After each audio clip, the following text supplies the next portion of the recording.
Oscillation and wave देखेंगे। इसमें actually में साउंड को पढ़ा जाता है। तो ये क्वेश्चन जो है वो प्रीवियस ईयर सॉल्व पेपर है, जो कि बिहार एसआई, बीएसएससी स्नातक स्तरीय, इंटर स्तरीय या फिर और अन्य एग्ज़ाम जो होते हैं उसमें पूछे जा चुके हैं। तो प्रीवियस ईयर क्वेश्चन है, तो अगर आप इन्हें अच्छे से सॉल्व करिएगा, देखिएगा, तो यही क्वेश्चन दोबारा रिपीट होने के चांस रहते हैं। तो इसका पहला क्वेश्चन है आपको न्यूमेरिकल्स है साउंड से। ये है कि दो ऊर्ध्वाधर टीलों के मध्य खड़ा एक व्यक्ति ध्वनि उत्पन्न करता है। दो क्रमिक प्रतिध्वनि 4 सेकंड तथा 6 सेकंड में सुनता है। टीलों के मध्य दूरी ज्ञात कीजिए। तो देखिए कि अगर एक टीला ये है, दूसरा टीला ये है, और इसके मध्य क्या है, एक व्यक्ति खड़ा है। ठीक है, इसके मध्य एक व्यक्ति खड़ा है, मध्य नहीं होगा, कहीं एक बीच में एक व्यक्ति खड़ा है। 4 सेकंड में एक तरफ से ये आवाज निकाला, तो 4 सेकंड बाद इसको दोबारा वही ध्वनि सुनाई दिया। ये प्रतिध्वनि का बात कर रहा है। यहाँ से साउंड जाएगा, रिफ्लेक्ट होकर इसी के पास आएगा।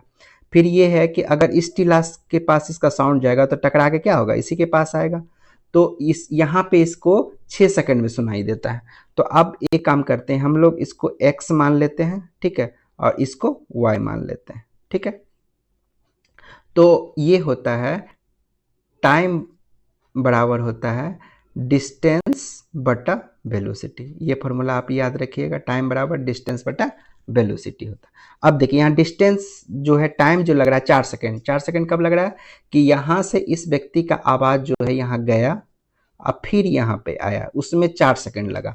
तो इसका मतलब x दूरी जाने में लगा और x दूरी इसको आने में लगा, तो टोटल दूरी क्या हो गया, 2x हो गया। ठीक है, और वेलोसिटी कितना है, 320 है बटा 320 है, और समय कितना लगा, 4 सेकंड लगा। ठीक है, और जब यहाँ पे इसके केस में आते हैं तो यहाँ पे क्या है, आपको समय लगा कितना, 6 सेकंड, और टोटल डिस्टेंस क्या है, यहाँ से जाने में एक y लगा और आने में फिर y लगा, तो 2y हो गया। ठीक है, और इसका वेलोसिटी यहाँ पे क्या है, 320, तो 320 डाल दिए हम। तो यहाँ पे x इक्वल टू आपको निकल गया 2 दूनी 4, 32 दूनी 64, 640, और यहाँ पे ये कट गया 3 से, और y इक्वल टू हो गया आपको 960, 3 दूनी 6 और 3 तिया 9, और ई x और y को अगर आप जोड़ देते, x और y को जोड़ देते तो यही ना बीच का दूरी हो जाता है। तो x plus y is equal to क्या हो जाएगा, 640 और 920 क्या हो जाएगा, 1600 हो जाएगा। ठीक है, आंसर क्या हो गया आपको, 1600। नेक्स्ट क्वेश्चन की तरफ बढ़ते हैं।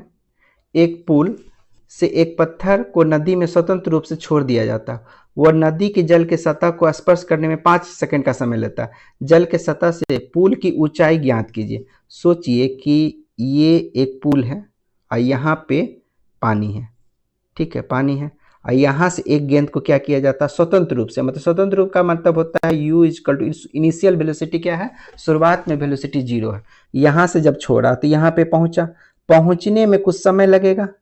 ठीक है, पहुंचने में कुछ समय लगेगा, वो समय दे दिया कितना, 5 सेकेंड का समय लग दिया। ये ऊंचाई क्या है, h, ये ऊंचाई क्या है, h, यही ऊंचाई कह रहा है कि आप निकालिए। तो हम लोग के पास एक फॉर्मूला होता है h बराबर ut plus half G T square. क्यों जी लिए यहाँ पे, इसलिए कि एक्सेलरेशन के का एक्सेलरेशन जो है यहाँ पे एक्सेलरेशन ड्यू टू ग्रेविटी है, क्योंकि ग्रेविटेशनल फोर्स के कारण ये नीचे की तरफ गिर रही है। तो यहाँ पे देखिए u इजकल टू क्या है, 0, तो ये टर्म u इजकल टू 0 है और t से गुना करेंगे तो ये 0 ही हो जाएगा, 1/2, और g का वैल्यू ये दिया कि 9.8 ले लीजिए, तो 9.8 ले लिए, और t का वैल्यू दे रहा है कि 5 सेकंड ले लिए, तो 5 पे स्क्वायर होगा, 5 पे स्क्वायर है तो क्या हो जाएगा, 25। ठीक है, ये h हो गया, तो h इक्वल टू आप इसको काट दीजिए, कितना, 4.9 हो गया। आप 4.9 को 25 से मल्टीप्लाई कीजिएगा तो क्या हो जाएगा, 122.5 मीटर। तो ये 122.5 मीटर आपका आंसर हो गया। अब कह रहा है नेक्स्ट क्वेश्चन, पराश्रव ध्वनि की आवृत्ति निकालने के लिए आपको ये याद रखना है श्रव का, क्या याद रखना? श्रव। श्रव करने का मतलब जो मनुष्य सुन पाता है, जो हम लोग सुन पाते हैं। इस श्रव का जो होता है 20 हर्ज, 20 हर्ज से 20,000 हर्ज तक होता है। 20 हर्ज से 20,000 हर्ज होता है, ये आपको याद रखना है। और इसके इधर और इसके इधर, ठीक है, तो अपश्रव्य हो जाता है नीचे, अपराश्रव्य हो जाता है ऊपर, ठीक है। अपश्रव्य कौन सा ध्वनि होता है? जैसे कि आपको जब भूकंप आता है तो भूकंप का जो ध्वनि होता है वो अपश्रव्य होता है। और ये जो ऐसा ध्वनि जो इतना ऊंचा फ्रीक्वेंसी का ध्वनि होता है, जो हम लोग ने चमगादड़ वगैरह सुन पाता है, उसको पराश्रव्य ध्वनि कहते हैं। तो हम लोग क्या याद रखेंगे? 20 हर्ज से 20,000 हर्ज हम लोग क्या कर सकते हैं? सुन सकते हैं। परा मतलब उससे ऊपर का नहीं सुन सकते हैं, अप मतलब उससे नीचे का नहीं सुन सकते हैं। तब देखिए पराश्रव्य, परा मतलब इसके परे, इसके ऊपर, तो क्या हो जाएगा? 20,000 हर्ज हो जाएगा, ठीक है। इस तरह से ध्यान रखना है। एक वायुयान की ध्वनि सामान्यतः किसके संगत होती है? तो ये 100 डेसिबल के संगत होती है, याद रखिएगा इसको। 20 हर्ज से 20,000 हर्ज हम लोग अभी पढ़े ना, 20 हर्ज से 20 हर्ज को क्या कहते हैं? श्रव्य कहते हैं, जो मनुष्य सुन सकता है। कि आवर्ती ध्वनि निम्नलिखित में से क्या है? अल्ट्रासाउंड, इंफ्रासोनिक, हाइपरसोनिक, श्रव्य या ऑडेबल। ऑडेबल का मतलब जो हम लोग सुन सकते हैं, ऑडेबल, ठीक है। डेसिबल का प्रयोग निम्नलिखित में से किसको मापने के लिए किया जाता है? डेसिबल का प्रयोग किया जाता है इंटेंसिटी, ध्वनि के इंटेंसिटी को मापने के लिए किया जाता है, ठीक है। किस ध्वनि के इंटेंसिटी को मापने के लिए किया जाता है, तो ध्वनि की तीव्रता के लिए किया जाता है, ठीक है। ध्वनि की गति और माध्यम में घनत्व में क्या रिश्ता है? तो ये देखिएगा कि वेलोसिटी जो बराबर होता है अंडर रूट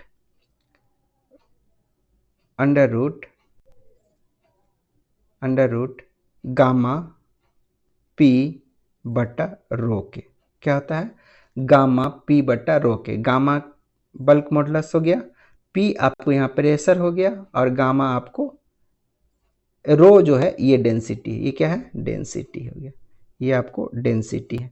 तो भी जो है वो क्या हो जाएगा? अगर ये इसको कांस्टेंट मान लेते हैं तो आपको भी डायरेक्टली प्रोपोर्शनल क्या होगा? 1 बटा अंडर रूट रो के। रो यहाँ किसको डिनोट करता है? डेंसिटी को। रो किसको करता है? डेंसिटी को। तो अब देखिए यही हो गया। अब इसको स्क्वायर कीजिएगा तो भी स्क्वायर हो जाएगा, और डायरेक्टली प्रोपोर्शनल 1 बटा रो। तो ये वाला आपका आंसर हो जाएगा। कहने का मतलब ये है कि अगर बहुत ज़्यादा डेंसिटी अगर बढ़ा दीजिएगा तो साउंड का वेलोसिटी क्या हो जाएगा? कम हो जाएगा। बहुत ज़्यादा बढ़ा दीजिएगा तो साउंड का वेलोसिटी क्या होगा?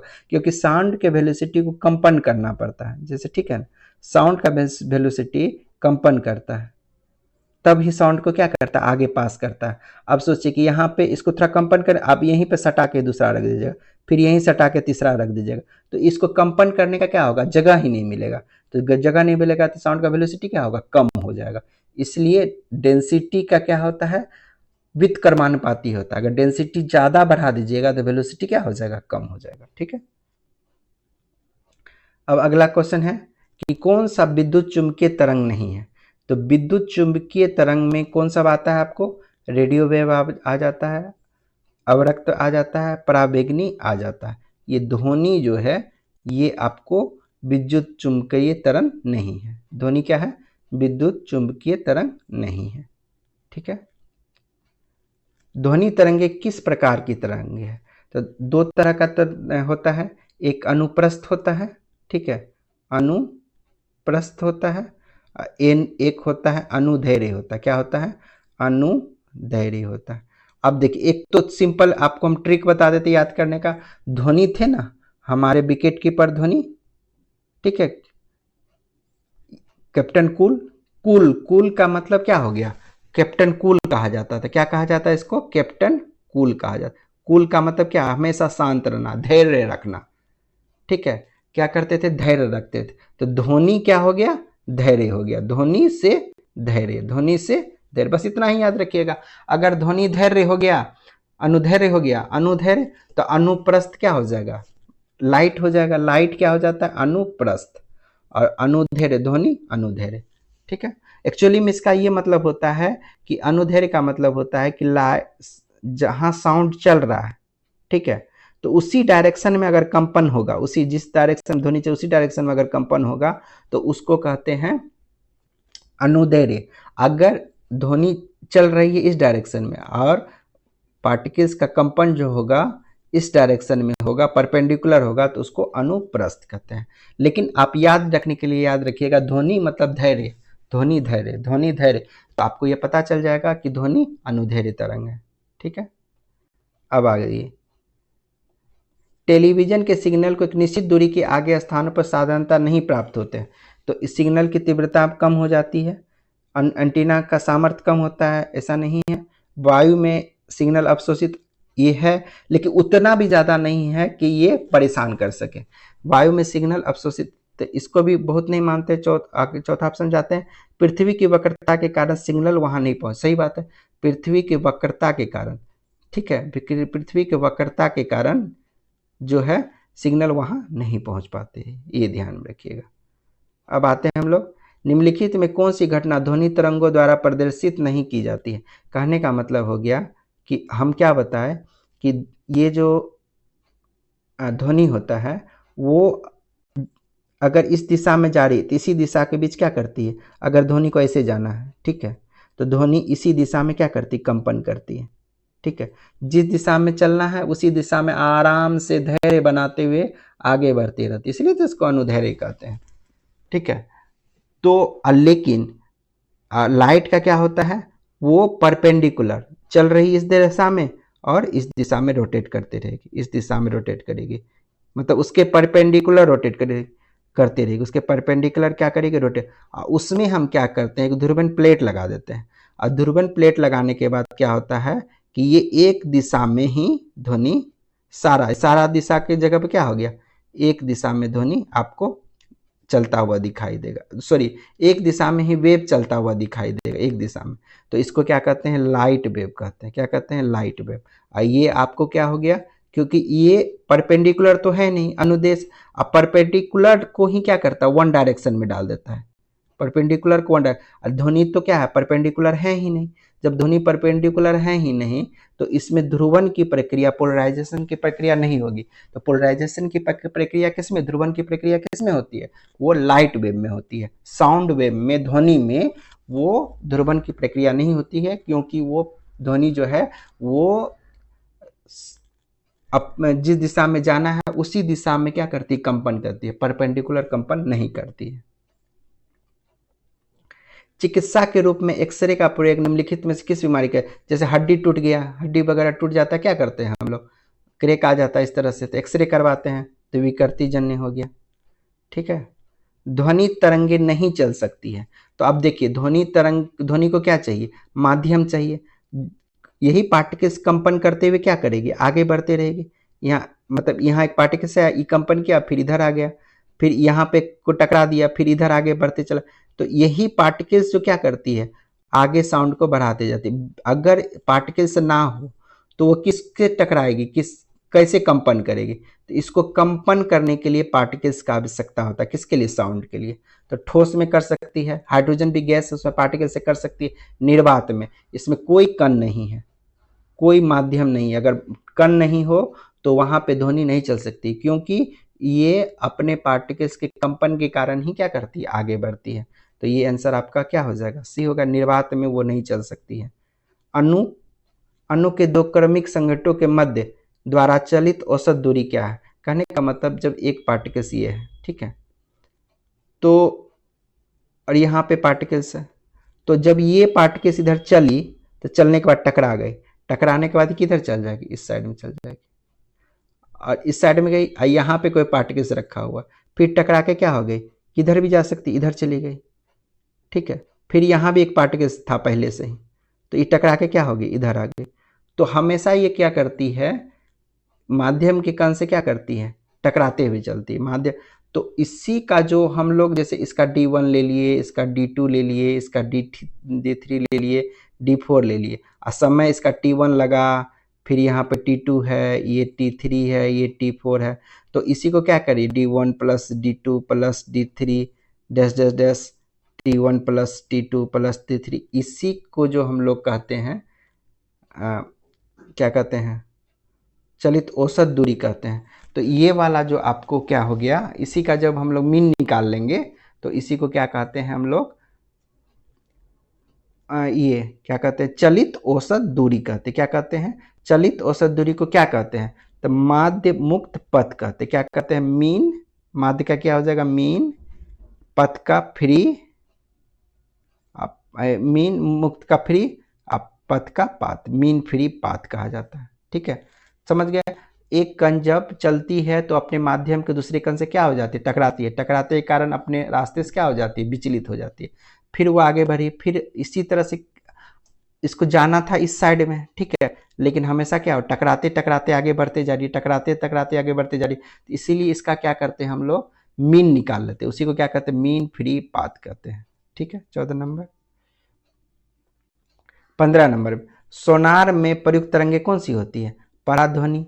सोनार में क्या होता है, पराध्वनि तरंगे हम लोग यूज करते हैं, अल्ट्रासोनिक, अल्ट्रासोनिक साउंड, पराध्वनि साउंड का इस्तेमाल करते हैं। ठीक है, निम्नलिखित में कौन सी वायुमंडलीय परत, निम्नलिखित में कौन सी वायुमंडलीय परत रेडियो संचार में मदद करती है, तो ये तो सबको पता है, आयन मंडल। आयन मंडल में क्या होती है, ध्वनि चलती है, मतलब रेडियो संचार आयन मंडल में ही चलती है। ठीक है,